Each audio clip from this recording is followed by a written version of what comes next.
Stage اداکارہ دعا چودھری پر بدترین تشدد کی فوٹیج سامنے آ گئی ہے۔ ایس ایچ او مناوا کے بھائی نے اداکارہ کو تشدد کا نشانہ بنایا۔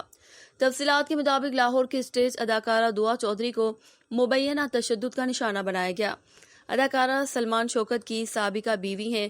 سلمان شوکت نے اداکارہ پر تشدد کیا۔ دعا چودھری کی جانب سے تھانہ ٹاؤن شپ میں اندراج مقدمہ کی درخواست دی گئی، جبکہ اچرا پولیس ملزم سلمان شوکت کے خلاف کارروائی سے گریزاں ہے۔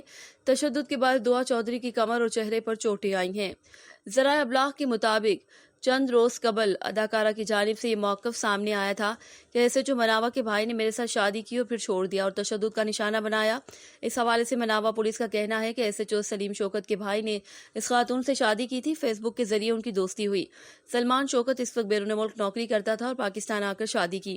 اطلاعات کے مطابق سلمان شوکت کی اداکارہ کے ساتھ شادی پر اہل خانہ ناخوش تھے اور ان کے کہنے پر دعا چودھری کو چھوڑ دیا، لیکن تشدد نہیں کیا۔ پولیس کا کہنا تھا کہ درخواست موصول ہو چکی ہے اور اس کے اوپر تحقیقات کرتے ہوئے قانونی کارروائی عمل میں لائی جائے گی۔